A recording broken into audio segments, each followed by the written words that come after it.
Bonjour à tous. Bienvenue dans cette nouvelle vidéo où nous poursuivons l'étude de notre thème annuel Humanité, penser l'essentiel et créer dans la beauté. Aujourd'hui, nous poursuivons par l'étude du mythe de Pandore, dont voici le récit. Un jour, une querelle éclata au sujet d'un taureau offert en sacrifice. On n'était pas d'accord sur les morceaux qui devaient être consacrés aux dieux et ceux qui étaient destinés aux hommes.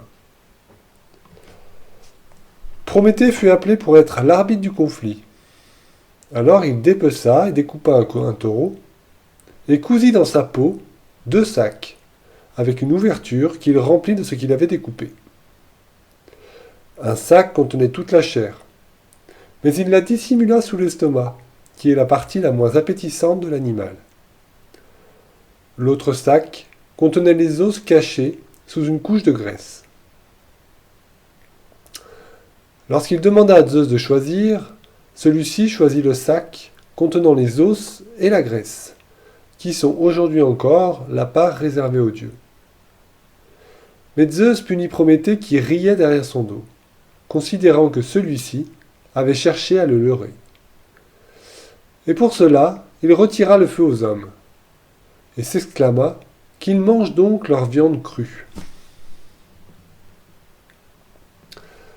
Prométhée se rendit aussitôt auprès d'Athéna, et la pria de le faire entrer secrètement dans l'Olympe, ce qu'elle lui accorda. Lorsqu'il y fut parvenu, il alluma une torche au char de feu de Hélios, le soleil, et il en détacha un morceau de braise incandescente qui glissa dans la tige creuse d'un fenouil géant. Puis éteignant sa torche, il s'enfuit, sans être aperçu, et redonna le feu aux hommes. Zeus alors jura de se venger. Contre les hommes, il imagina d'envoyer un mâle qui ravirait leur cœur et qu'ils chériraient. Il ordonna donc à Héphaïstos de fabriquer un être fait d'eau et de terre, une vierge à l'image des déesses immortelles. Athéna devait lui enseigner l'art du tissage et la parée d'ornements. Aphrodite lui conférait la grâce et la séduction, et Hermès lui donnait la parole. Quand elle fut achevée, Hermès la nomma Pandore. Puis Zeus en fit présent à Épiméthée qui l'accepta, bien que son frère lui ait recommandé de refuser tout cadeau de Zeus et de le rendre aussitôt.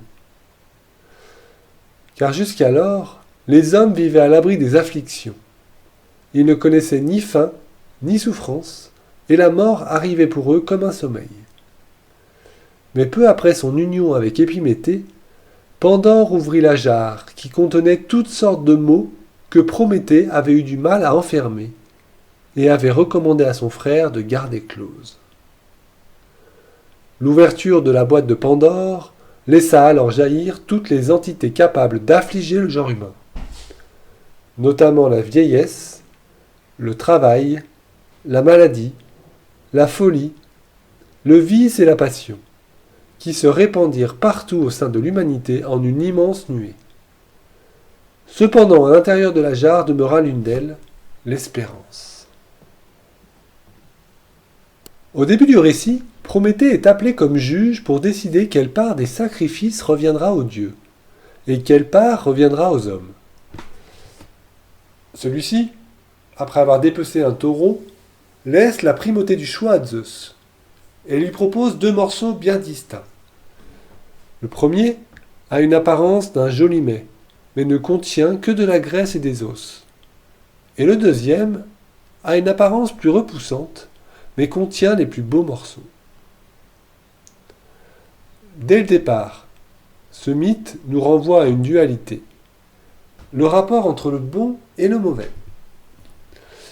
Et ce qui est perçu comme mauvais selon un certain point de vue est perçu comme bon selon un autre point de vue. Car regarder au-delà des apparences, changer d'angle de vue, engage à persévérer dans un travail de discernement entre le fond et la forme. Ce qui va nous demander un travail mental afin de sortir de notre ignorance ou de nos certitudes. Car dans l'un ou l'autre cas, nous tournons en rond dans nos pensées établies que nous ne voulons pas remettre en question. et qui, malgré leur justesse relative à un moment donné, doivent évoluer pour que nous puissions grandir en unité. Ainsi, nous nous retrouvons, dès le départ, dans cette recherche de justesse entre le fond et la forme. Mais comment allons-nous pouvoir percer le voile qui est en surface, qui masque et qui contient une autre réalité? C'est ce que nous propose l'étude de ce mythe. Zeus est dans une vision claire de toute chose, et il n'est pas dupé par Prométhée. Lorsqu'il choisit le morceau de belle apparence, il a une idée en tête. Préserver les hommes qui ne peuvent voir à l'intérieur d'eux-mêmes le mauvais. En effet, les hommes qui ne souffrent d'aucun maux sont ceux dont l'égoïsme n'est pas encore construit. C'est l'humanité dans son enfance, qui n'a pas encore développé de vision égocentrée d'elle-même et du monde. Et afin de servir l'évolution de l'humanité, Zeus retire donc le feu aux hommes. Ici, on voit qu'il se déroule une étape importante de l'évolution. L'homme va être privé d'un lien qui l'unit au ciel, ce feu qu'il récupère au sommet des frênes. Or, nous voyons que si jusqu'à présent l'homme est uni aux dieux et vit à leur côté, cela doit cesser. Ce sacrifice du taureau marque le passage pour l'humanité dans une nouvelle ère, celle de la dualité par la naissance de l'individualité. Et puis plus tard, elle devra retrouver son origine divine en regardant à l'intérieur d'elle-même. Prométhée, lui, représente le mental abstrait. Il va construire alors un nouveau pont avec le divin, en allant chercher le feu sur l'Olympe et en ramenant une braise qu'il donnera à l'humanité. Ce feu insufflé devra être entretenu en conscience par l'humain afin de le garder vivant et le faire grandir. Si symboliquement le feu est le symbole du mental, nous voyons ici deux feux bien distincts. Le premier est celui de la foudre de Zeus et représente cette connexion sacrée au divin à laquelle l'humanité répond instinctivement à son origine. Car le plan astral et le plan mental ne sont alors pas encore développés et l'humanité vit alors dans l'ignorance et l'inconscience. Mais elle est guidée par les dieux qui vivent à ses côtés. Et donc, elle vit sans désir et sans peur, ne connaissant ni la faim, ni la soif, car tout lui est donné.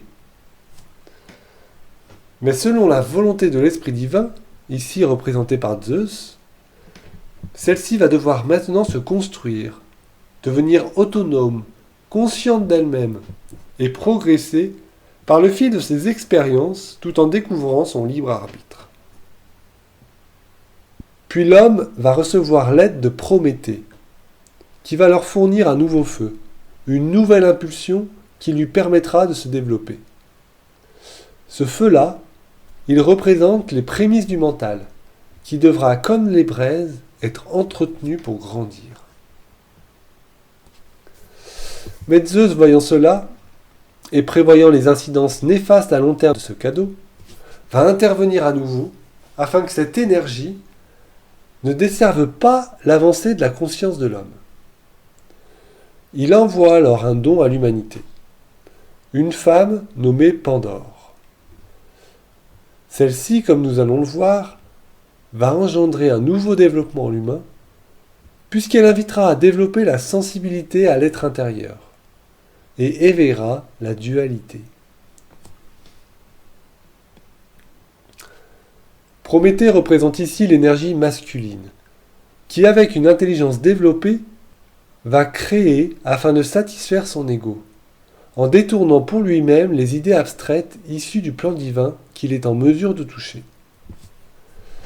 Et s'il offre ici cette capacité aux hommes, il emmène l'humanité à sa perte, alors qu'il pensait l'aider au départ. Car en effet, sans moyen pour l'homme de reconnaître son égocentrisme et de se retourner vers sa source divine, ils sont condamnés à chercher à se satisfaire eux-mêmes en épuisant les ressources de leur environnement. Sans moyen de se connaître de l'intérieur, ils vont combler leurs besoins de reconnaissance par l'extérieur. Ce vol, commis par Prométhée, nécessite au moment venu de rendre à Dieu ce qui est à Dieu, c'est-à-dire de reconnaître qu'il n'est pas l'auteur du bien pour l'humanité, mais un serviteur du bien en étant passeur de la volonté divine. Zeus envoie alors sur terre un mâle qui ravira le cœur des hommes et que pourtant ils chériront. Pour cela, il crée Pandore, un être à l'apparence attrayante, mais qui en elle contient le mauvais dont l'homme ignore tout. Ainsi, l'humain va devoir renoncer à sa vision personnelle du bien, du beau et du vrai, afin d'accueillir et de porter une vision supérieure à la sienne. Car en effet, nous avons tendance à dénoncer les problèmes que nous voyons à l'extérieur, et tout en déplorant les effets, nous en chérissons les causes. Nous déplorons la souffrance, tout en étant attachés à satisfaire nos désirs qui l'engendrent. Nous nous considérons personnellement comme un être bon, ne souffrant d'aucun mal, plutôt que d'aller voir en nous-mêmes ce qui nous fait souffrir, afin d'être éclairés des causes à l'origine des effets que nous déplorons. Et nous chérissons également des effets, dont nous rejetons les causes. Nous pouvons prendre par exemple l'aspiration à la paix dans le monde. Pour que cela soit, nous rejetons la nécessité de s'offrir à une vision divine, à un ordre global où tout est à sa place, où tout a sa raison d'être, et où tout ce qui est juste. Le percevoir et vivre dans la lumière d'un plan d'amour à l'œuvre à travers les événements, les groupes, les individus, nous demande un tel oubli de soi que nous préférons rester attachés à nos interprétations égocentrées de la paix. Le donnant-donnant, l'harmonie superficielle, les concessions, les compromis, l'absence de guerre, ou encore chaque fois que nous cherchons à imposer le silence. Mais revenons au mythe. Pandore, qui signifie celle qui possède les dons de tous les dieux, vient mettre en lumière ses opposés. Elle est créée par Héphaïstos, à partir de la glaise et est modelée à l'image de la beauté des déesses de l'Olympe. Athéna lui offre le don du tissage, afin de mettre en réseau, d'être sensible à l'autre dans les relations. Et elle la pare, entre autres, d'un collier d'or. Aphrodite, elle, lui offre le don de séduction, afin d'attirer à elle et de fusionner avec l'autre. C'est l'art de la manipulation, dans son sens le plus noble, celui de manipuler les énergies les plus subtiles, afin qu'elles se marient à celles des plus denses. Enfin, Hermès lui donne la parole d'or, afin que ces paroles expriment la beauté divine. Le Verbe, en lien avec la création et le chakra de la gorge, montre que Pandore porte en elle la beauté qui doit s'extérioriser et se manifester dans toute créativité. C'est-à-dire qu'elle manifeste le divin à travers elle. Et ceci arrive lorsque nous sommes touchés par une œuvre qui nous emmène vers une nouvelle vision de la réalité, un nouvel état de conscience. Prométhée, lui, va se méfier de ce cadeau offert par les dieux, et il préviendra même son frère de ne rien accepter venant de l'Olympe. Mais Épiméthée va vite succomber au charme de Pandore, et va même l'épouser, offrant là la possibilité pour elle d'ouvrir la jarre, afin que se répandent les différents mots nécessaires au développement de l'humanité. Nous avons donc ici une dualité très marquée entre Prométhée, qui, fier de son intelligence et de sa personne, veut une humanité masculine à son image. Et de l'autre côté, arrive Pandore, cette énergie féminine qui vient ancrer les hommes dans un monde où chaque effet a une cause à laquelle il faut être sensible, en remontant à l'origine au travers d'un cheminement intérieur. Ce mythe nous renvoie à l'histoire biblique d'Adam et Ève, qui montre la chute de l'homme par la connaissance qu'il acquiert en croquant le fruit défendu. Ici, nous parlons de la chute de l'homme dans l'involution, et de son passage nécessaire de l'ignorance à la connaissance par le développement du mental. Il n'y a donc pas de faute ni de culpabilité, comme le laisserait entendre le récit biblique, ou un coupable extérieur, qui serait ici dans le mythe grec Prométhée, mais bien une volonté d'application d'un plan d'évolution de la conscience, permettant aux qualités divines de s'ancrer progressivement dans la matière par l'intermédiaire des humains. Le mythe de Pandore nous montre la difficulté pour l'être prométhéen à se marier avec le féminin. Prométhée, comme nous l'avons dit, est celui qui pense en avance, qui mesure les conséquences des actions dans le temps. Celui qui anticipe l'avenir car il voit avec un temps d'avance. Il est relié au mental abstrait, mais il reste trop centré sur lui-même. Du coup, il préfère agir seul, et ne veut se marier car cela l'engagerait à renoncer à certaines de ses priorités. C'est donc son frère Épiméthée qui lui pense après coup et qui a développé uniquement son intelligence concrète qui va pouvoir épouser Pandore. Car c'est à l'intellect qui permet d'éclairer l'émotionnel que ce mariage est destiné, et non au mental abstrait qui lui est réservé à laisser passer la lumière du plan de l'intuition. Aujourd'hui, en tant qu'humanité, nous utilisons notre intelligence pour marquer de notre nom toutes nos créations, et nous mettre en valeur, en imposant notre signature sur chaque objet créé, sur chaque découvert, par des brevets par exemple. Nous mettons notre intelligence au service de la production de biens matériels qui servent avant tout notre confort.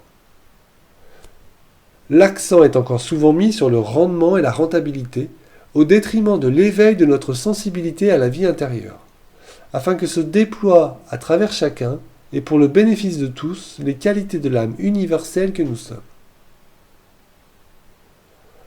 Pandore incarne donc cette part féminine de l'humanité qui doit se manifester. Cette sensibilité à la terre-mère, la Pachamama, comme le nomment les Aztèques. Cette sensibilité à la conscience qui se déploie en chaque être, reconnaissant ainsi les besoins de chacun et la dignité d'être de chaque être vivant. En cela, Pandore, cette énergie du principe féminin, incarne aussi le développement de la psychologie humaine, qui est fondamentalement la connaissance de soi. Car c'est bien en se connaissant soi-même que l'on surmonte la maladie, en reconnaissant l'être spirituel que nous sommes, qui cherche à grandir en conscience, mais qui est freiné par notre interprétation personnelle de ce que doit être notre vie. Une interprétation que l'on fige au lieu de la faire évoluer. Ainsi, notre corps physique se cristallise et devient malade parce que nous refusons une nouvelle perception de la vie qui induit des changements. La vieillesse, elle, nous parle de notre identification à la forme mortelle, plutôt qu'à l'esprit immortel. Si elle est vue comme une fin dans le premier cas, elle est réalisée comme un passage dans l'autre cas. La fin d'un cycle qui amène le début d'un autre. Le vice, lui, est la perception de nos instincts animaux à dépasser, afin que les qualités divines gouvernent notre être. L'instinct de survie, l'instinct grégaire, sont enracinés en nous dans ce que l'on nomme les élémentaux. Notre travail psychologique nous demande de les reconnaître pour ce qu'ils sont et de les adombrer de nouvelles qualités plus subtiles. Le travail rejoint en ce sens ce qui est vu comme un fardeau, mais qui est nécessaire pour être pleinement engagé dans la spiritualisation de la matière. La passion, ce désir ardent qui nous pousse à agir dans le monde formel pour sauver, créer, prendre soin, aimer, doit être vu comme le feu de notre corps émotionnel, qui cherche à servir. Lui aussi doit être vu comme une étape nécessaire mais à sublimer pour agir depuis le corps du mental supérieur, en lien avec l'être spirituel et non plus animal. Enfin, la folie marque la limite à ne pas dépasser. Elle indique que le lien entre le fond et la forme a été rompu, que l'équilibre entre l'être psychique et animal est perdu. Mais il y a un autre indicateur, qui doit aussi être perçu. C'est celui qui demeure au plus profond de nous-mêmes, l'espérance. Toute étude de soi nous conduit à cette joie d'être, cette force innée en nous qui nous fait vivre, et demeure dans le bien, le beau et le vrai. Car une fois que l'on touche cette espérance qui vit cachée en nous, plus rien ne peut nous arrêter dans l'œuvre qui nous est assignée. Tous les maux n'auront qu'un impact formel, alors que nous puiserons nos forces dans notre essence qui est informelle. Ainsi, Pandore nous emmène par ce toucher intérieur, par cette connaissance du côté féminin, à devenir cette âme présente intérieurement depuis le départ, mais qui doit se marier avec le côté masculin, celui qui marque de son empreinte ses créations sur terre, et qui pour l'heure ne se connaît pas lui-même. Le masculin et le féminin ainsi sacrés révèlent le dessein divin, afin que la compréhension aimante libère de la souffrance rencontrée le long des différentes étapes du chemin. Du mariage entre Pandore et Épiméthée surgissent peut-être les mots, mais cela est juste et bon, car par le biais d'Épiméthée, le symbole de l'intellect, les causes des émotions intérieures pourront être reconnues et nommées, opérant ainsi un détachement et un dépassement de la souffrance émotionnelle. Ce travail ne peut être celui du mental abstrait, qui lui traduit ce qui se vit sur le plan de l'âme. C'est pourquoi Prométhée ne peut pas épouser Pandore. Pandore, ou les dons des dieux, nous invite à percevoir le bien, le beau et le vrai, là où nous ne voyons que crise, catastrophe et maladie. Les maux qui s'abattent sur l'humanité ne sont-ils pas la marque d'une prise de conscience nécessaire quant à notre façon de vivre ? Nous voyons ici que depuis tout temps, l'humain évolue en prenant conscience de sa part masculine et de sa part féminine. Et si celles-ci sont marquées dans les récits par des êtres extérieurs, chacun d'entre nous est amené à les reconnaître en lui-même, afin de progresser sur le chemin de l'unité et participer à l'avancée solidaire de l'humanité. Ce mariage intérieur, vu et reconnu, marque un pont entre l'âme et la personnalité, entre l'essence et l'existence, un pont nécessaire en chacun pour une réalisation commune. Alors en conclusion, nous pouvons relier Pandore aux énergies de la Vierge, qui poussent à aller identifier les opposés présents dans notre intériorité afin d'en révéler l'unité. Car si au départ, en se regardant soi-même, nous ne voyons que le moi, un être humain intelligent, bon et bien civilisé, par le développement de notre sensibilité aux qualités de l'âme, va s'éclairer notre laideur égoïste. Et enfin, épuration après épuration, en nous mariant vibratoirement à la beauté de l'unité qui œuvre à travers les apparences, se révèle à travers la conscience le mariage des principes masculins et féminins en action dans les différents espaces vibratoires de l'univers. C'est alors, en tant qu'âme incarnée, que nous portons l'espérance au cœur de l'existence.